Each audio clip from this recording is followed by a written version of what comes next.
اینٹوں کے بھٹے پہ کام کرنے والا مظہر احمد جب گاؤں سے شہر آیا تو اپنی اماں کو کیسے فون کیا اس نے، یہ تحریر میرے ہاتھوں میں ہے۔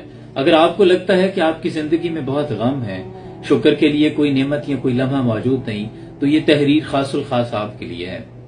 مجھے ڈرائیور کی ضرورت تھی، ابا جی سے ذکر کیا تو انہوں نے گاؤں سے مظہر احمد کو بھجوا دیا۔ ابا جی نے اس کی بہت تعریف کی تھی، بہت نیک اور شریف لڑکا ہے، 10ویں پاس ہے، اسے رکھ لو، اس کی اماں تمہیں دعائیں دے گی۔ اور ماں کی دعائیں میرا سب سے بڑا ویک پوائنٹ تھا، میں دعائیں ہاتھ سے کیسے جانے دیتا، فوراً مظہر احمد کو بھیجنے کا کہہ دیا۔ وہ گاڑی چلانا جانتا تھا، کچھ دن کی ٹریننگ کے بعد اس نے باقاعدہ چارج سنبھال لیا۔ ابا جی مظہر کے بارے میں ٹھیک کہتے تھے، اس کا اندازہ مجھے اس دن ہو گیا۔ صبح جاگنگ سے واپسی پر سرونٹ کوارٹر سے آتی تلاوت کی آواز نے میرے قدم روک لیے۔ یہ مظہر احمد تھا۔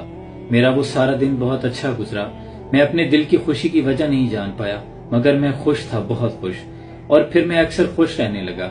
روزمرہ کی مصروفیات، بزنس کے معاملات، سب کچھ ویسا ہی تھا، فرق صرف اتنا تھا کہ اب مجھے چیزیں پریشان نہیں کیا کرتی تھی۔ دل کو اٹھا کر کسی نے پرسکون جگہ پر رکھ دیا تھا۔ دل نے بے چین ہونا، پریشان ہونا کیوں چھوڑ دیا؟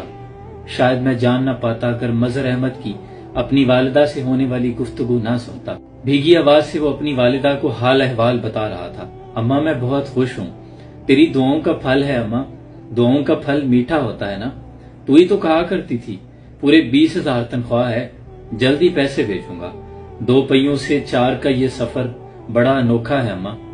تیرے سائیکل چلانے والے کملے مظہر کو اللہ نے بہت نوازا ہے۔ جانتی ہے اماں، میں بہت سوچتا رہا کیسے چلتی ہے یہ گاڑی، موٹر کیسے کام کرتی ہے۔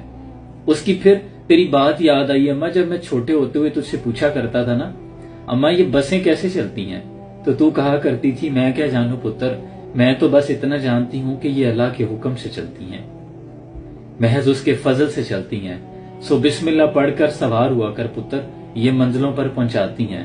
تو ٹھیک کہتی تھی اماں، یہ محض اس کے حکم سے چلتی ہیں۔ اماں جب بھی گاڑی میں بیٹھتا ہوں 100 کیا 1000 بسم اللہ پڑھ کے بیٹھتا ہوں۔ اماں تیرا مظہر پٹھے پر شدید گرمی میں سڑا کرتا تھا، مالک اکثر مزدوری بھی نہیں دیا کرتا تھا، پٹھے پر پکتی اینٹیں بھی تیرے مظہر کی محنت کی گواہ تھی اماں۔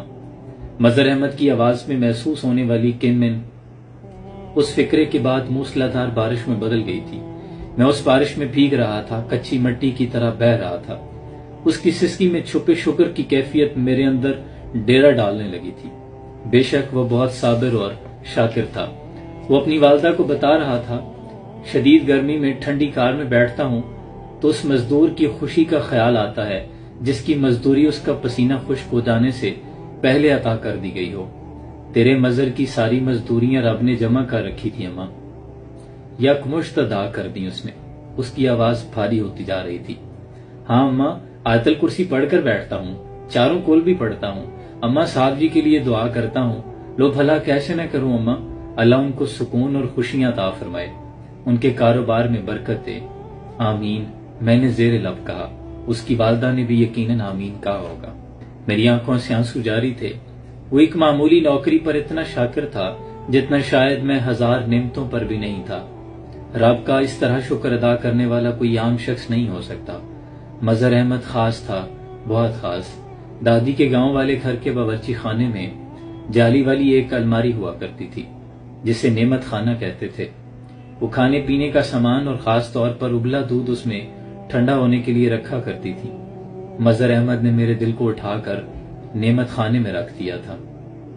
زندگی کو بھی جیسے ابال آ گیا تھا، اس پر بلائی کی موٹی تہ جمنے لگی تھی۔ میں مظہر احمد کا احسان مند تھا، اس نے مجھے شکر کرنا سکھا دیا۔ دیکھیں، ہم دکھ کے جس بھی مقام پر ہوں، ہم سے آگے ہزاروں لوگ ہوتے ہیں، انہیں دیکھ کر شکر کی لاٹھی کو تھام لینا چاہیے۔ اور ہمارے پاس اتنی نعمتیں ہیں کہ ہم شکر تو بھول ہی چکے ہیں۔ شیخ سعدی سے کسی نے پوچھا کہ حضرت حال کیسا ہے، تو کہنے لگے کہ اللہ کی نعمتیں کھا کھا کر دانت ٹوٹ گئے ہیں، لیکن زبان ہے کہ نہ شکری سے باز نہیں آتی۔